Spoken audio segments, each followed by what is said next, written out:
ವಿಧಾನಸೌಧ ಯಾಕೆ ಕಟ್ಟಲಾಯಿತು, ಇದಕ್ಕೆ ಕಾರಣವೇನು, ಯಾರು ಕಟ್ಟಿದರು, ಇದರ ಇತಿಹಾಸ ನೋಡ್ರಿ.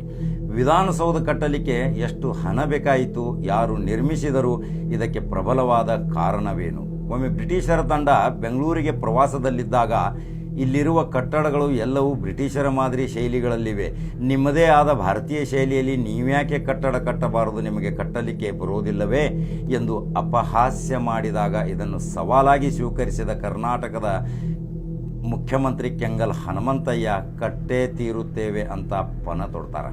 ಆದರೆ ಒಂದೇ ಒಂದು ದಿನ ಈ ವಿಧಾನಸೌಧದಲ್ಲಿ ಕೆಂಗಲ್ ಹನುಮಂತಯ್ಯ ಆಡಳಿತ ನಡೆಸಲಿಕ್ಕೆ ಆಗುವುದಿಲ್ಲ. ಇದೊಂದು ದೊಡ್ಡ ವಿಪರ್ಯಾಸ. ರಾಜೀನಾಮೆ ಕೊಟ್ಟು ಹೊರಗೆ ಬರ್ತಾರೆ. ಇದರ ರಹಸ್ಯ ನೋಡ್ರಿ. ಕರ್ನಾಟಕದ ಮೊಟ್ಟ ಮೊದಲ ಮುಖ್ಯಮಂತ್ರಿ KC ರೆಡ್ಡಿಯವರು ಕರ್ನಾಟಕದಲ್ಲಿ ಒಂದು ಒಳ್ಳೆಯ ಆಡಳಿತ ನಡೆಸಲಿಕ್ಕೆ ಅದ್ಭುತವಾದ ನಮ್ಮ ಶೈಲಿಯಲ್ಲಿ ಕಟ್ಟಡ ಇರಬೇಕು ಎಂಬ ತಯಾರಿ ನಡೆಸ್ತಾರೆ. ಬ್ರಿಟಿಷ್ ಮಾದರಿ ಶೈಲಿಯ ವಿನ್ಯಾಸ ತಯಾರಿಸಿ ನೀಲನಕ್ಷೆ ಮಾಡ್ತಾರೆ. KC ರೆಡ್ಡಿ ಆದರೆ ಇದಕ್ಕೆ ಕೆಂಗಲ್ ಹನುಮಂತಯ್ಯ ತೀವ್ರ ವಿರೋಧ ವ್ಯಕ್ತಪಡಿಸುತ್ತಾರ. ಯಾಕೆಂದರೆ ಬ್ರಿಟಿಷರು ಹೇಳಿದ ಮಾತು ನೆನಪಿಗೆ ಬರ್ತೈತಿ ಕೆಂಗಲ್ ಹನುಮಂತಯ್ಯನವರಿಗೆ. ಭಾರತದ ಶೈಲಿಯಲ್ಲಿ ವಿಧಾನಸೌಧ ಕಟ್ಟಬೇಕು, ಅದೊಂದು ಇತಿಹಾಸ ಆಗಬೇಕು. ಇದಕ್ಕೆ 33 ಲಕ್ಷ ರೂಪಾಯಿ ಅವಶ್ಯವಿರ್ತೈತಿ. ಸ್ವಾತಂತ್ರ್ಯ ಸಿಕ್ಕ ಕೆಲವೇ ವರ್ಷಗಳಲ್ಲಿ 33 ಲಕ್ಷದ ಮೊತ್ತ ಹೇಗೆ ಮಾಡುವುದು, ಇದು ಸಮಂಜಸವಲ್ಲ ಅಂತ ತೀರ್ಮಾನಕ್ಕೆ ಬರುತ್ತಾರೆ. 1952 ಫೆಬ್ರವರಿ ಕೆಂಗಲ್ ಹನುಮಂತಯ್ಯನವರು ಈ ವಿಧಾನಸೌಧ ಕಟ್ಟಲೇಬೇಕ ಎಂಬ ದೃಢ ಅಚಲ ನಿರ್ಧಾರಕ್ಕೆ ಬರುತ್ತಾರೆ. ಎಲ್ಲವನ್ನು ಪರಿಶೀಲಿಸುತ್ತಾರೆ, ತಯಾರಿ ಮಾಡೇ ಬಿಡುತ್ತಾರೆ. ವಿರೋಧ ಪಕ್ಷದ ನಾಯಕರಾದ ಜಗಳೂರು ಇಮಾಮ್ ಸಾಹೇಬರನ್ನು ಒಲಿಸಿಕೊಳ್ಳುತ್ತಾರೆ. ನಕ್ಷೆಯಲ್ಲಿ ವಿಧಾನಸೌಧ, ವಿಧಾನ ಪರಿಷತ್ತು, ಸಭಾಂಗಣ, ಕೊಠಡಿಗಳು, ಶಾಸಕ ಮಂತ್ರಿಗಳಿಗೆ ಪ್ರತ್ಯೇಕ ಕೊಠಡಿಗಳು, ಅಧಿಕಾರಿಗಳಿಗೆ ಕೊಠಡಿಗಳು, ಗ್ರಂಥಾಲಯ ನಿರ್ಮಿಸುವ ಒಂದು ನೀಲನಕ್ಷೆ ತಯಾರು ಮಾಡ್ತಾರೆ. 33 ಲಕ್ಷ ವೆಚ್ಚದ ಈ ವಿಧಾನಸೌಧ 50 ಲಕ್ಷಕ್ಕೆ ಹೆಚ್ಚಿಸಲಾಗುತ್ತದೆ. 60 ಎಕರೆ ಪ್ರದೇಶದಲ್ಲಿ ತಲೆ ಎತ್ತುವ ಈ ಕಟ್ಟಡ ಕಟ್ಟಲಿಕ್ಕೆ ಭಾರತ ರತ್ನ ಸರ್ DM ವಿಶ್ವೇಶ್ವರಯ್ಯರನ್ನು ಸ್ಥಳಕ್ಕೆ ಕರೆಸ್ತಾರೆ. ಅಲ್ಲಿಯ ಮಣ್ಣು ಮತ್ತು ಕಲ್ಲುಗಳನ್ನು ವಿಶ್ವೇಶ್ವರಯ್ಯ ಪರೀಕ್ಷೆ ಮಾಡ್ತಾರೆ. ಕಲ್ಲು ಮಣ್ಣು ಪರೀಕ್ಷೆ ನಡೆಸಿದ ವಿಶ್ವೇಶ್ವರಯ್ಯ ಈ ಸೌಧ 100 ವರ್ಷ ಬಾಳುತ್ತದೆ, ತಾಳಿಕೆ ಇರುತ್ತದೆ, ಇದು ಗಟ್ಟಿಮುಟ್ಟಾದ ಸೌಧ ಆಗುತ್ತದೆ ಎಂದು ಹೇಳುತ್ತಾರೆ. ಇದನ್ನು ಖುಷಿಪಟ್ಟ ಕೆಂಗಲ್ ಹನುಮಂತಯ್ಯ ಈ ಸೌಧ ನಿರ್ಮಿಸಲು ಯಾವುದೇ ಭ್ರಷ್ಟಾಚಾರ ಆಗಬಾರದು, ಪ್ರಾಮಾಣಿಕವಾಗಿ ಈ ಸೌಧ ಕಟ್ಟಬೇಕು ಎಂದು ಒಂದು ಲೋಟ ಹಾಲನ್ನು ತರಿಸಿ ಆ ಹಾಲಿನ ಮೇಲೆ ಪ್ರಮಾಣ ಮಾಡಿಸ್ಕೊಳ್ತಾರೆ. ಈ ಸೌಧ ನಿರ್ಮಿಸಲು ತುಂಬ ಕೊರತೆ ಉಂಟಾಗ್ತೈತೆ ಕಾರ್ಮಿಕರದು. ನುರಿತ ಕಾರ್ಮಿಕರು ಸಿಗದೆ ಹೋದಾಗ ಕೆಂಗಲ್ ಹನುಮಂತಯ್ಯನವರಿಗೆ ಒಂದು ಉಪಾಯ ಹೊಳಿತೈತಿ. ಅದನ್ನು ಹೇಳ್ತೀನಿ ನೋಡ್ರಿ. ಜೈಲಿನಲ್ಲಿರುವ 5,000 ಕೈದಿಗಳನ್ನು ಕರೆಸಿ ಈ ವಿಧಾನಸೌಧ ಕಟ್ಟಲಿಕ್ಕೆ ನೆರವು ಪಡೆದಿದ್ದು ಇತಿಹಾಸ. ಅನೇಕ ಕುಶಲಕರ್ಮಿಗಳನ್ನು ಕರೆಸಿ ಪ್ರತಿದಿನ ಕಲ್ಲುಗಳನ್ನು ಕೆತ್ತಿಸಲಾಯಿತು. 6,300 ಜನ ಕಾರ್ಮಿಕರು ಕೆಲಸ ಪ್ರಾರಂಭಿಸಿದರು. ಅದರಲ್ಲಿ ಮಹಿಳಾ ಕೈದಿಗಳಿದ್ದರು. ಅವರೆಲ್ಲರಿಗೂ ದೈನಂದಿನ ₹1 ಕೂಲಿ ಕೊಡಲಾಯಿತು. ಇದೇ ರೀತಿ 5,000 ಕೈದಿಗಳ ಶ್ರಮ ಪ್ರಾಮಾಣಿಕತೆ ನೋಡಿ ಕೆಂಗಲ್ ಹನುಮಂತಯ್ಯನವರು ಸನ್ನಡತೆ ಆಧಾರದ ಮೇಲೆ 5,000 ಕೈದಿಗಳನ್ನು ಬಿಡುಗಡೆಗೊಳಿಸಿದ ಇತಿಹಾಸ ಕಾಣಬಹುದು. ವಿಧಾನಸೌಧದ 4 ಭಾಗಗಳಲ್ಲಿ ಮೊಘಲ್ ಗೋಪುರ ವಿನ್ಯಾಸ, ಸಿಂಹಲಾಂಛನ, 50 ಅಡಿ. ಒಂದು ಸಾರಿ ವಿಧಾನಸೌಧ ಸುತ್ತಾಡಿದರೆ 7 ಕಿಲೋಮೀಟರ್ ಸುತ್ತಾಡಿದಂತೆ ಆಗುತ್ತದೆ. ಗುಡುಗು ಸಿಡಿಲಿನಂತೆ ವಿಧಾನಸೌಧಕ್ಕೆ ಧಕ್ಕೆಯಾಗದಂತೆ ವಿಶೇಷವಾಗಿ ಕಾಪರ್ಗಳನ್ನು ಅಳವಡಿಸಲಾಗುತ್ತದೆ. ಈಗ ವಿಶೇಷವೇನೆಂದರೆ ಪ್ರತಿನಿತ್ಯ 4 ಗಂಟೆ ಕಾಮಗಾರಿ ಸ್ಥಳದಲ್ಲಿ ಹಾಜರಿರುತ್ತಿದ್ದ ಮುಖ್ಯಮಂತ್ರಿಗಳು ವಿಶೇಷ ಕಾಳಜಿಯಿಂದ ನಿರ್ಮಿಸಿದ್ದು ಇತಿಹಾಸ. ಇಂಥ ಕಟ್ಟಡ ಯಾವುದೇ ರಾಜ್ಯದಲ್ಲಿ ವಿಧಾನಸೌಧದ ರೀತಿಯಲ್ಲಿ ಇಲ್ಲ. ಒಂದೊಂದು ಸಾರಿ ಕೆಂಗಲ್ ಹನುಮಂತಯ್ಯನವರು ಮಾರುವೇಷದಲ್ಲಿಯೂ ಬಂದು ಕೆಲಸ ಕಾರ್ಯ ಪರಿಶೀಲಿಸುತ್ತಾರೆ. ಇದೇ ರೀತಿ ರಾಜ್ಯಕ್ಕೆ ಬರುವ ವಿದೇಶಿ ಇಂಜಿನಿಯರ್ಗಳ ಸಲಹೆ ಪಡೆಯುತ್ತಾರೆ.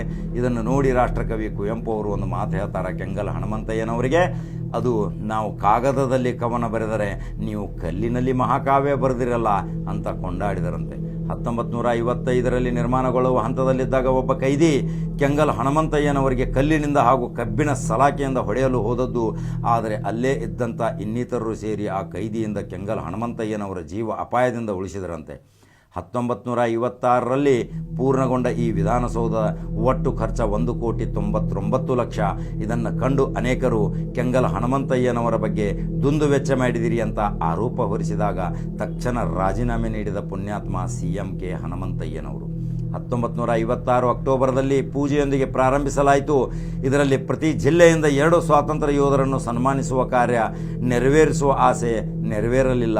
ಇಷ್ಟೊಂದು ಕಷ್ಟಪಟ್ಟು ಪ್ರಾಮಾಣಿಕವಾಗಿ ಕಟ್ಟಿದ ವಿಧಾನಸೌಧದಲ್ಲಿ CM ಕೆಂಗಲ್ ಹನುಮಂತಯ್ಯನವರಿಗೆ ಅಧಿಕಾರ ನಡೆಸಲು ಒಂದು ದಿನ ಅವಕಾಶ ಸಿಗಲಿಲ್ಲ. ಎಂಥ ವಿಪರ್ಯಾಸ ನೋಡಿ. ಇಂದು ಜಗತ್ತು ನೋಡುತ್ತಿದೆ. ಈ ಸುಂದರ ಕಟ್ಟಡ ಕಟ್ಟಿಸಿದ ಮುಖ್ಯಮಂತ್ರಿ ಕೆಂಗಲ್ ಹನುಮಂತಯ್ಯನವರ ಹೆಸರು ಅಜರಾಮರ. ನೋಡ್ರಿ, ಇಂಥ ಇತಿಹಾಸ ಎಷ್ಟೋ ಮುಖ್ಯಮಂತ್ರಿಗಳು ಇಂದು ಆ ಸಿಂಹಾಸನ ಮೇಲೆ ಕುಂಡ್ರಾಕತ್ತಾರ, ಹೊಂಟಾರ, ಬರಾಕತ್ತಾರ. ಆದರೆ ಇದರ ಇತಿಹಾಸ ಯಾವ ಟೈಪ್ ಕಟ್ಟಿದರು ಅಂಥ ಮುಖ್ಯಮಂತ್ರಿಗಳು ಮತ್ತೊಂದು ಯಾವುದಾದ್ರೂ ಒಂದು ಇತಿಹಾಸ ಕಟ್ಟಿದರು. ಇದು ಒಂದು ಕರ್ನಾಟಕ ರಾಜ್ಯದಲ್ಲಿ ಕೆಂಗಲ್ ಹನುಮಂತಯ್ಯನವರು ಕೊಡುಗೆ ಅಪಾರವಾದದ್ದು. ಆದರೆ ಅವರ ಅದೃಷ್ಟವಶಾತ ಅವರಿಗೆ ಒಂದು ದಿನ ಸಹಿತ ಅಲ್ಲಿ ಅಧಿಕಾರ ನಡೆಸುವಂಥ ಅವಕಾಶ ಸಿಗಲಿಲ್ಲ. ಅಂದರೆ ಇಷ್ಟೊಂದು ಬೃಹತ್ ಆಕಾರದ ಕಟ್ಟಡ ಇವತ್ತು ಜಗತ್ತು ನೋಡೋಕೆ ಬರಾಕತ್ತೈತಿ. ವಿದೇಶಿಗರು ಬಂದು ಸಹಿತ ಅಲ್ಲಿ ಫೋಟೋ ಹೊಡ್ಕೊತ ಹೋಗ್ತಿರ್ತಾರೆ. ಅಲ್ಲಿ ನೋಡಿದರೆ ಸಾವಿರಾರು ಜನ ಇರ್ತಾರೆ. ಇನ್ನೂ 1000 ಶಾಸಕರು ಕೂಡುವಂಥ ಪರಿಸ್ಥಿತಿನೂ ಸಹಿತ ಅಲ್ಲಿ ನಿರ್ಮಾಣ ಮಾಡಿದ್ದಾರೆ. ಮುಂದಾಲೋಚನೆ 50 ವರ್ಷಗಳ ನಂತರ ಯಾವ ರಾಜಕೀಯ ಬದಲಾವಣೆ ಬೆಳಿತೈತಿ ಅದರಂತೆ ಅದನ್ನು ನಿರ್ಮಾಣ ಮಾಡಿದಂಥ ಏಕೈಕ ಕರ್ನಾಟಕದ ಮುಖ್ಯಮಂತ್ರಿ ಅಂದರೆ ಕೆಂಗಲ್ ಹನುಮಂತಯ್ಯ.